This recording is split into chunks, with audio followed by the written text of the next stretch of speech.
What's happening? What's going on? Sauce Twins back again. Too short, Too tall. Haley on And the Haley. mix. Oh, yeah. You know, we got Haley up in this thing, young Haley. Hey, so we want to welcome Alexis to the show. Yeah. First, I want to say appreciate you taking the time out. We know how busy it can be at the facility with the schedules and closing out summer. I know you graduated from LSU. You got your bachelor's degree in kinese.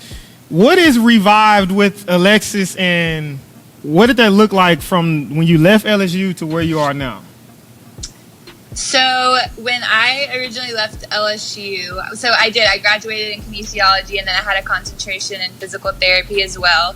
And that's where I started kind of like diving into the whole fitness world. I was always into it, just growing up an athlete, and then dancing in college as well. We were always training. So that's kind of what sparked the interest for me. And then after I graduated, I ended up getting certified as a personal trainer and started like dabbling in the PT world. So that's kind of what sparked my interest about it. Hold on one second. She gonna skip over the national championship. Like I know Like it she's ain't proud of the nothing. national Like it ain't championship. nothing. You can go ahead and say you won the national championship.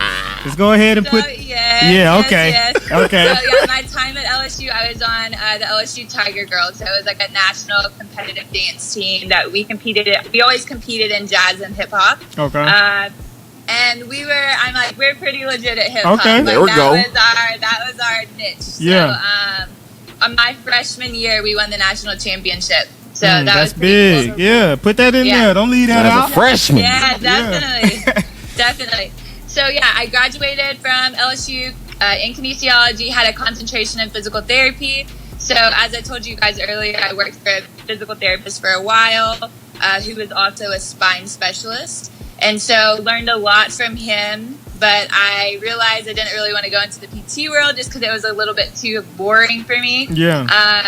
I wanted to be on the more like physical side of it and be more hands-on. Mm-hmm. So that's what kind of got me into the whole like training world. Yeah. I'm like, how can I combine these two? Yeah. You know?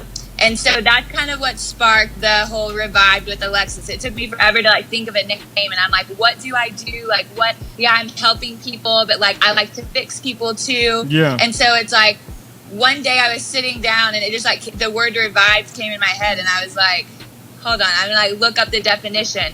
And it was like to bring new life to restore all these things. And I was like, okay, this is exactly what I do. So I'm like, okay, I'm going to roll with this. Revived with Alexis. So that's kind of like how everything got started.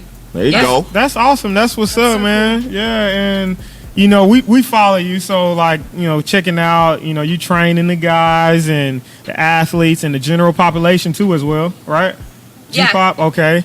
And one of the main reasons I kind of wanted to have this podcast today was about the flexibility post that you put up. And so you had some girls trying to touch their toes and they couldn't. And then you did some mobility or some flexibility work with them, you know, and some other stuff I'm sure that you didn't all post. Then they went back and they had increased range of motion. And like, that's cool. And I think that is important for athletes. So I just kind of wanted your feedback on that. And like, what does that look like? And why is it important for the athletes day to day? So usually when I have like my clients come in, and I work from like with youth athletes, like I've worked with as young as like 7 years old all the way to like 80 years old. And in between there, it's been like I've worked with every type of athlete and every level of, so like high school, college, and professional. So I've worked with a lot of different people, and from that what I've gathered is like the approach is very similar in as far as like programming goes. Yeah, the intensity of course is going to be different, but like everybody's body is designed similarly, but like what we're capable of is different. You know, what our limitations are different. So usually when I have clients come in, like I'll do a general like assessment, and my assessment's a little different from like your normal like FMS, things like that. I'll incorporate some of those things, but I look at things like on a more global scale. So I'll have people do movements, and from there I can see like, can they move efficiently in these planes of motion? Can they not? Where are they limited? Do they lack range of motion here? And then it's like, I'll start from the feet all the way up. Yeah. So you figure out exactly. So it's like for football players, it's really important to have like big toe dorsiflexion and things like that. And it's like little bitty things. I always say that to people. It's the little bitty Tail and all of that. biggest difference, you know? And I think those are the things that are often neglected in like the strength and conditioning world is we want to, you know, we get this athlete and they're like, it's our athlete. It's a lot of like ego involved. Yes. And so I like you. like- I like you. I like you. I like you. Yeah, you belong. Yeah. I can only imagine, like, it's even like 10 times worse in LA because like everybody here like thinks they're somebody, is trying to prove themselves, and it's like, dude, just stay in your lane, keep educating yourself, and like it's at the end of the day, it's not about you. It's about like doing what's best gotta for do the something athlete. for them, You know yeah. what I'm saying? Hey, she gotta have. Exactly. She had to. She on. She had to watch some of our You watch videos. some of the shows, huh? It's all right. No, I haven't. But it's stuff I've been wanting to talk about a lot because I feel like there needs to be more awareness around it, because it's like not even in the strength and conditioning world, but for athletes too, because athletes come to you trusting and thinking that like you know exactly what to do. Yes. And I see people training athletes that like should not be training athletes. And it's like they wonder why they pull their like freaking hip flexor or groin or hamstring not like in preseason. You know what I'm saying? So the crazy thing is, it's because like we've had this conversation so many times, and it's like guys get these high level athletes and want to be cute. Yeah. They want to do cute stuff, and like it's the cool stuff. Yes. Good. Right. And like you said Looks earlier, complicated. Yeah, like it's just about changing. You can change the intensity so many different ways, but at the root of everything, like these high level athletes, they need a lot of the fundamental movement patterns and a lot of the things you do with the kids. The same. Correct. But and it's like if you're trying to build, like, this is my whole thing. I'm all about like functional movement and moving the way our body is designed to move. I feel like there's certain like planes of motion even that are neglected when it comes to like strengthening in those planes and things like that. In your sport, you're never moving in one direction all the time. Right. So why do we train that way? Right. You know? So it makes more sense. I kind of use this quote unquote. I always say like the goal is to like bulletproof your body. yeah, You know, the whole idea to like prevent injuries. We don't want to cause the injuries. right. You know? So with that being said, it's like we have to look at everything from the ground up. We're starting at your feet, you know? So it's like if you're like, I had a baseball player that I worked with all summer who always walked on his toes. Okay. So it's like the first thing I noticed was, okay, he lacks dorsiflexion and he was having hip flexor pain when he would run. So what I started doing, like we would focus on increasing his dorsiflexion, getting certain muscles to fire, like in his feet and his legs and his glutes, all those things, and literally the pain went away. Right. You know, so it's like I believe in building function on function. If we build function on dysfunction, we're just setting up the athlete for failure, right? Right. So it's like, it's not just bringing the athlete in and like, let's go. Like, no, we need to see what's going on here. If you're having aches, pains, injuries, things like that, okay, what is this coming from? Why is this being caused? Right. And then addressing it from that standpoint versus like just bringing you in, killing you, and sending you on your way. Right. Like, And I guess, and I mean that'll decrease the chance of getting hurt. injury. Won't bulletproof 100%. But we can absolutely decrease the chance for of these, getting hurt. especially these soft tissue injuries and these non-contact injuries. Like the non-contact is like the biggest thing I'm really addressing. So it's like, of course, like contact injuries you can't really avoid. So it's like I just saw this week, like Lamar Miller got tackled, ACL's torn. You know, those are like little things you can't really avoid. Yeah. But as far as like non-contact injuries, like you can, you know, and it's like, it's the whole idea of training in those multiple planes. So it's like, I guess the best way to explain it is, if we go into our sport and we have not exposed our body to these ranges of motion, or we lack the ability to move in these ranges of motion and in these planes of motion, then it's more than likely we're going to get injured because our body hasn't been exposed to it before. So it's quote unquote like foreign to our body. Yeah, and it needs to be exposed to that in a controlled environment. You know, correct. Right. So, and it's not just even, I feel, exposing it, but it's like, okay, building function. Like if you lack the range of motion, restoring the range of motion, seeing why you lack that. So it's like, for instance, back to the post.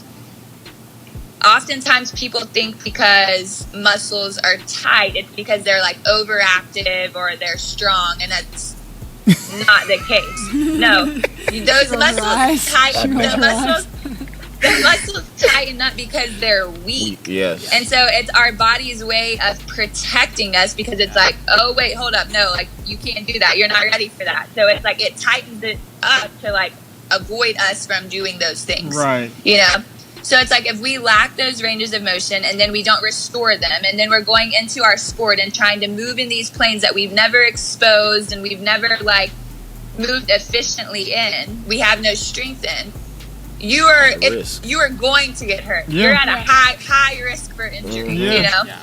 So if you expose your body to these ranges, restore these ranges if you lack the ranges, and then build strength in these ranges of motion, these multi-planar ranges of motion, you're going to move more optimally.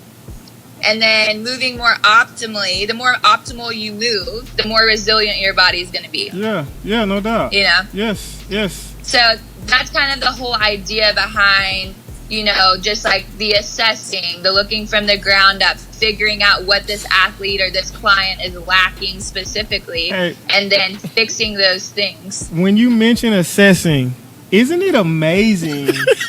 I just have to talk about this. I already know. Isn't it amazing that we actually do an assessment before we train an athlete? How can you not do one? Isn't it amazing? It blows my mind how many people. I would say probably over 80% don't, right? Don't do an assessment. How though? Like, it's they just think their thing is magic for everybody. How? Correct. And the problem is too, I feel with the industry is when some of these people get one guy, all it takes is one guy, like one star football player, one star this.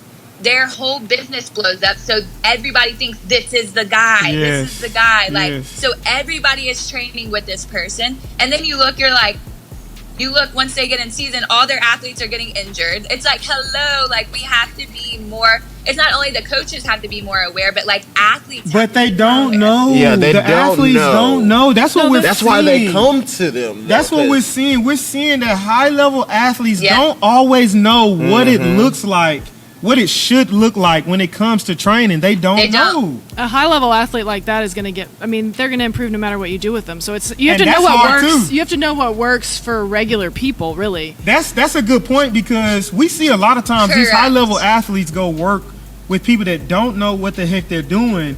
But that high level athlete can go back to their sport and perform well, and then they taking all of the look what we did. Yeah, we did that. No, that person was already like a high level athlete. Correct. Right. You're not their mom or dad. Don't take that gene credit. Taking the gene credit now. Yeah. All right, the gene credit. Yeah. Well, no, it's crazy. I've seen a lot of crazy things. Like, even I've worked with athletes that go to top colleges, people that play professionally. And I think the thing that's like most disappointing is that you would think these athletes would have access to the best of the best. Yes. And they don't. Yep. You know, it's not, and I'm not saying that's in every case. There are some cases, some teams where they do have the best of the best, but there's often times where, like, I've talked to guys, I've talked to girls that will go in. Hello. Yep. We're here. Yeah, we here. Uh-oh. Yeah, we good. Oh wait, are we back on? Oh, We're yeah, live. we live. There we go. Good. Yep. Oh, there we go. Sorry, I cut out for a second. No, but I've talked to guys that play in the league. I've talked to, and this is like baseball, football. I mean, it's across all sports. And then I've talked to girls that play soccer and things like that. And it's like a lot of these like strength coaches that get hired, it's often because like they know somebody, or it's kind of one of those things like hire my friend kind of thing, you know? I've been an assistant for such and such, or a GA for such and such, and then you get in and I got all their workouts, so I'm just gonna copy and paste them. Correct. And it's like I've even heard stories of like, I'm not going to name teams, I'm not going to name names, but like where some strength coaches have literally ran the same program for over 15 years. We were just talking about this with Jason. I don't know if you know who Jason, Jason Spray? Jason Spray. I saw him on y'all's stage, We were just talking about this last week. Strength coaches running the same program for 8 years straight, running the same 8 weeks. This is 15. That's 15 crazy. Years. That is 15 crazy. Years. And it was one of the top NFL teams, and it literally all of their guys were getting injured before the season even started. And it's like, hello, this is a direct reflection of what's going on in the strength room. Hey, I don't want to say nothing, but you out there in California, what's going on at Golden State? Oh God, it's so crazy. I know you know something now. I'm like everything out here. I feel like all the sports. I just found out this morning too. Like the Lakers picked up Dwight Howard. Yes. Like, literally all the sports out here have been. It's nuts. Golden State though is like the injuries though. What I was saying, like there's something going on with the strength coach or I don't know what's going on with the doc. Some of the decisions they were making. I think oftentimes I was actually just reading a book on this a while back on like off-season training, and I feel like basketball is probably the worst when it comes to this, but it's oftentimes like for people's off-season, they still just like play their sport a lot instead of let up their bodies. Yeah, we talked about that too. Football's the only sport with a real off-season. Yeah. And it's like, this book was just talking about like the importance of like less playing, more training, you know? And so it's like, because when we're in these off seasons, now we're playing basketball year round. So we get a lot of overuse injuries. We're not really figuring out what's causing these aches, pains. We're just like pushing through the pain kind of thing. And so, of course, that's always going to end bad. Yeah. You know? Yeah. And so that is one of the main sports they talked about though, is basketball is probably the worst because like off season it's like guys meet up at like LA Fitness or wherever and are playing ball, and it's like, you know, so they never give their bodies full time to recover. Another really interesting thing that happened to me last week. So I had one of my baseball athletes who at the beginning of the summer he was testing his bat velocity. And it was like we were probably like 2 weeks into the summer, and he like would show up, and like every day my athletes come in, I always ask like how are you feeling, how's your body feeling, like is anything hurting, is this, that, just checking in with them.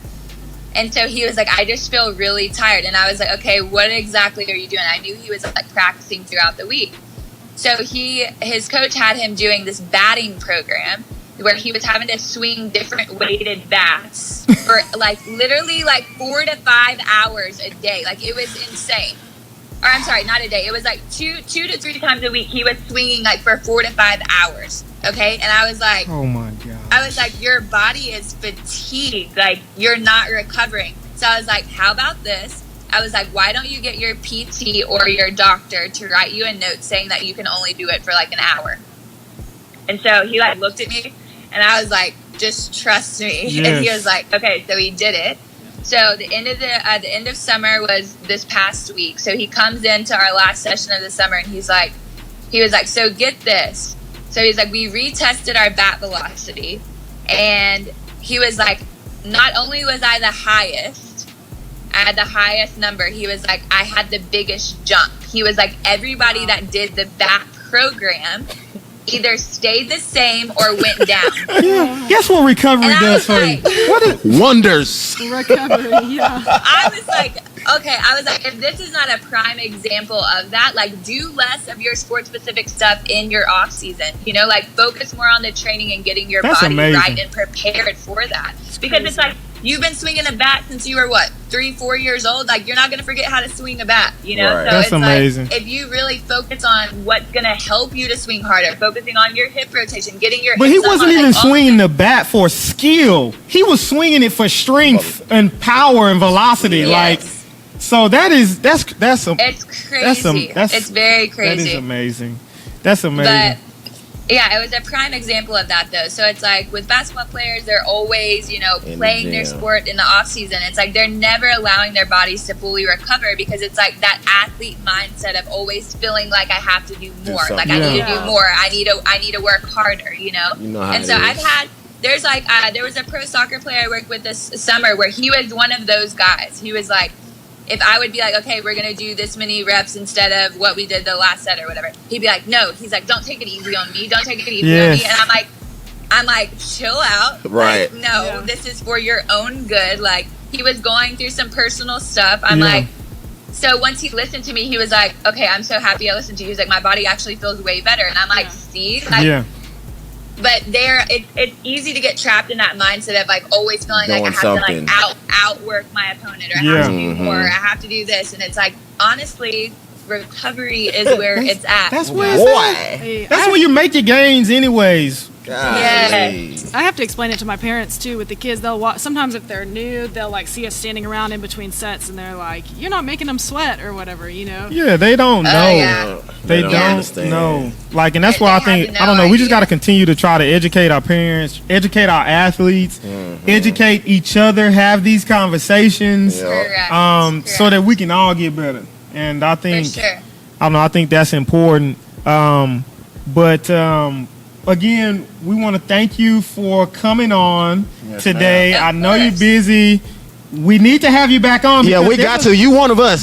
Hey, there's about 2 or 3 things that came up that could be its own show. You're by one of itself. us. Yeah, So, for sure. Like, No, and that's the thing for me too. It's like this summer was like pretty much like it was like impossible for me to do anything outside of like physically training because I was just very busy. yeah, But now I have a lot more free time, and it's like I've been saying for the past year, like I want to put more educational stuff out there. I want to do more of this. Yeah. So I am totally down. Like whenever you guys want to Yeah. chat or like have another like episode or whatever, I would love to be a part. Yeah. Or if you have different topics you want to talk about, Absolutely. I'm totally down for that. okay, Absolutely. cool. Hey, well, guys, I want to make sure y'all go and follow Revived with Alexis. I mean, she already got like 15,000 followers, but she needs some more. All right. Hey, get on there and follow her. She has some great stuff that she puts out, some great videos. Obviously, she is well educated in a field from PT to strength training to dance and just athletics. So she's been around this for a very long time. And obviously, she's helping athletes optimize movement and performance. And we're just happy to get on and connect And link up. and link up. So Yeah, for sure. God- Thank y'all for having me. absolutely, Thank you. Sauce Twins. Hey, turn your notifications on. Oh yeah, do that. Hashtag Ask Sauce Twins. Yep. And share. Stop being greedy. Yeah, go and do your thing. What will you sacrifice to be great?